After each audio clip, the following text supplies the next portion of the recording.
नमस्कार, स्वागत आहे तुमचे आमच्या चॅनेलमध्ये। आवाज महामुंबईचा, शोध बातमीचा, कौल मनाचा। चला तर मग आमचे चॅनेल शेअर करा, लाईक करा आणि सबस्क्राइब करा। धन्यवाद। अतिवृष्टीमुळे सापे येथे घराची पडवी कोसळली, दैव बलवत्तर म्हणून पवार कुटुंबीय बचावले। वादळी पावसाच्या तडाख्यामुळे पवार कुटुंबाची घराची पडवी कोसळली, त्यांना तात्काळ प्रशासनाने मदत करावी। सरपंच रिंकल सुकुम।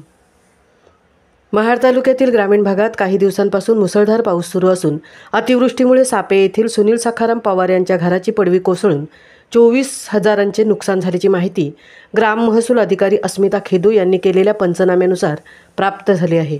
शुक्रवार दिनांक 25 जुलै सायंकाळी 7च्या सुमारास घडलेल्या या दुर्घटनेप्रसंगी घरात कोणीही नसल्याने जीवितहानी टळली, असे ग्रामपंचायतीचे सदस्य रिंकल अनंत सुकुम यांनी सांगितले। सुनील सखाराम पवार वय वर्ष 30 आणि त्यांची पत्नी सुनीता सुनील पवार वय वर्ष 28 व मुलगी सोनाली पवार असे या दुर्घटनेतून बचावलेल्या सदस्यांची नावे आहेत। सुनील पवार मोलमजुरी आणि उर्वरित वेळेत मासेमारी, रानभाज्या विक्री करून आपला उदरनिर्वाह करतात।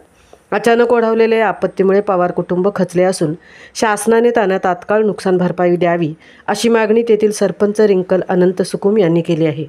ग्राम महसूल अधिकारी अस्मिता खेदू यांनी सदर दुर्घटनास्थळाचा पंचनामा केला असून मदतीच्या कार्यवाहीसाठी वरिष्ठांकडे अहवाल सादर केला आहे।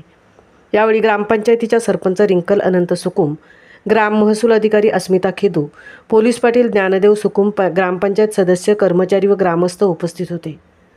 आवाज महामुंबईचा चॅनेलसाठी मितेश नवलेंसह तृप्ती भोईर, महाड।